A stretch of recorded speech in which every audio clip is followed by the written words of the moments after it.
Rahul stands on the edge of a cliff, the wind howling around him, his heart pounding in his chest. In the cold, biting chill of the wind, the echoes of his life's disappointments ring loud in his ears. Rahul, a man who once held dreams as vast as the sky, now finds himself at the edge of despair. His once promising career now a barren field of broken promises and failed ventures. His marriage, once a haven of love and companionship, now a battlefield of bitter words and silent dinners. Each passing day had felt like a drop of water on a stone, slowly, steadily eroding his spirit until he was left standing on this precipice, contemplating the unthinkable. The wind seemed to whisper his failures, the empty vastness around him mirroring the emptiness he felt within.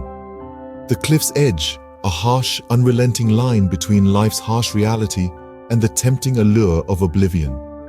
His inner turmoil was a storm, relentless and unforgiving. Each gust of wind seemed to echo his despair, each howl a reflection of his own heartache.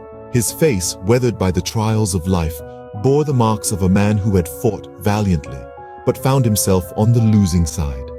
His heart pounded in his chest, a staccato rhythm that seemed to mock his dreams of a better life. The dreams that had once fueled his ambition now served as painful reminders of what he had lost. The taste of failure was bitter in his mouth, its sting a constant reminder of his struggles. His desperation was palpable. It clung to him like a second skin, a constant reminder of the man he had become. A man who had once believed in the power of hard work and determination now found himself questioning the purpose of it all. Rahul inches closer to the edge, ready to leap into the abyss. His heart pounded, his breath hitched, his resolve wavered. But the edge of despair was a cruel mistress, offering a chilling allure he found hard to resist. The precipice beckoned, promising an end to the torment he felt within. Rahul's life flashes before his eyes, a montage of failure, disappointment, and heartache. A once vibrant and hopeful young man, Rahul's dreams were as vast and varied as the stars in the night sky. He dreamt of a fulfilling career, a loving family, a life filled with joy. But as he ventured into the world, the harsh realities began to overshadow his dreams. His career, once a beacon of hope, became a relentless treadmill of unending tasks and unmet expectations. His ambition turned into a daily struggle for survival in the corporate jungle. The promotions he yearned for were always just out of reach, the recognition he craved always given to someone else. His dreams of professional success seemed to be slipping through his fingers like grains of sand. Then there was his marriage. What was once a bond of love and companionship became a battlefield of unspoken words and unfulfilled promises. The laughter that once filled their home was replaced with the deafening silence of discontent. The spark in their relationship had fizzled out, replaced with the cold ashes of indifference. The love they once shared was now a distant memory, a ghost haunting the corners of their empty home. And amidst all this, Rahul had lost sight of his dreams. His pursuit of happiness had become a wild goose chase, an endless journey with no destination. He was on a road to nowhere, a path shrouded in darkness with no end in sight. His every effort seemed futile, his every step leading him further into the abyss of despair. Rahul's life had become a symphony of heartache and disappointment, a tragic tale of dreams unfulfilled. The weight of his failures was a heavy burden, a cross he bore with silent resignation. And in his quest for happiness, he had lost himself. All he wanted was to find joy, to make his family happy. But happiness, it seemed, was a luxury he could not afford. Just as Rahul is about to jump, he spots a man trapped in a wire, struggling for his life. The desolate landscape suddenly comes to life with the harsh reality of another's pain. A man, dirt ingrained in his weathered skin, is ensnared in a wire trap, his leg caught in its cruel grip. The sight strikes a chord in Rahul's heart, a mirror image of his own struggles, of his own ensnarement in the traps of life. In this moment, Rahul's despair takes a back seat.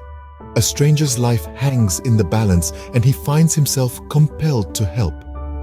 As he approaches the man, every step is a step away from the cliff's edge, from his own precipice of despair. The man's eyes, filled with fear and pain, lock onto Rahul's, and in this shared moment of vulnerability, an unspoken understanding passes between them. Rahul bends down, his hands working furiously to untangle the wire.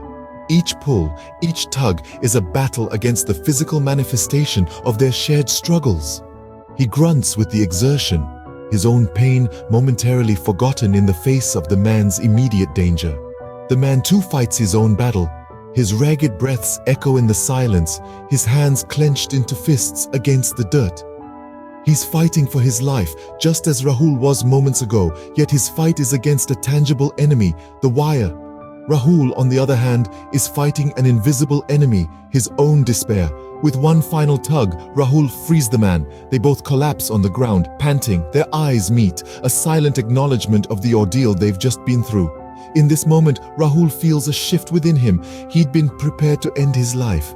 But in the act of saving another's, he's found a reason to fight, to survive. Rahul pulls the man free from the wire, their eyes meet, and something shifts within Rahul. A spark of hope has been ignited, a beacon in the darkness of his despair, guiding him towards a path he'd lost sight of. A path leading away from the edge of despair, towards a new beginning. The man, dirty and in pain, asks Rahul what he desires most in life. Rahul, in a quiet and somber tone, confides his deepest longing. "I just want to be happy," he admits, "and I want my family to be happy too." His voice quivers as he continues. "I thought if I could just do well in my career, if I could earn enough, they'd be happy.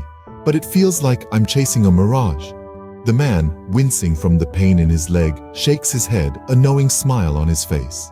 "Happiness," he begins, "isn't something you can chase down, catch, and put in your pocket. It's not a prize at the end of the race, nor is it a commodity you can purchase with success or riches." Rahul looks at the man, confusion etched on his face. The man continues, "Happiness is a feeling. It's a state of mind. You can't tie it to material things or accomplishments. It's about being content with what you have, not yearning for what you don't." He gestures to his own grimy, injured state. "Look at me," he urges. "I'm in pain. I'm dirty. I'm stuck here on this mountain. By your definition, I should be miserable. But you know what? I'm happy. I'm happy to be alive, to feel the sun on my face, to have had someone kind enough to help me." Rahul listens, his mind whirling with the man's words. His understanding of happiness, so firmly rooted in success and wealth, starts to waver. The man finishes with a profound statement, one that lingers in the air like a promise. "Happiness is not about having everything. It's about appreciating what you have." Rahul is taken aback by the man's words, realizing the truth in them. An epiphany strikes him like a bolt of lightning, illuminating the dark corners of his mind. He's been running a futile race, a marathon with no finish line. The pursuit of success, the chase for material wealth, it's all been a mirage, a phantom that's led him astray. The man's words echo in his mind. Happiness can't be achieved like money. It's a profound statement, a wisdom that resonates deep within Rahul's soul. He's been measuring happiness in bank balances, in milestones achieved, in societal norms met. But happiness, he now understands, is a feeling, an emotion that can't be quantified or measured. He's been missing the point all along. Happiness is found in moments of love, in acts of kindness, in expressions of gratitude. It's found in the laughter of his children, in the warmth of his wife's embrace, in the satisfaction of a job well done. It's found in the joy of helping others, in the pleasure of simple things, in the serenity of nature. It's a feeling of fulfillment, of contentment, of love. It's not about what he has, but who he is and how he makes others feel. This revelation sends a ripple of change through Rahul's being. He feels a weight lifting off his shoulders, a fog clearing from his mind. The man's words have sparked a transformation within him, a metamorphosis from a life of despair to a life of gratitude, from a life of materialism to a life of love. Rahul steps away from the edge, a newfound determination in his eyes. He has a second chance, a chance to redefine his life, to prioritize love over wealth, kindness over success, gratitude over greed. He's learned a valuable lesson today, a lesson that's given him a new lease on life. He's ready to start anew, to embrace happiness in its truest form, to truly live.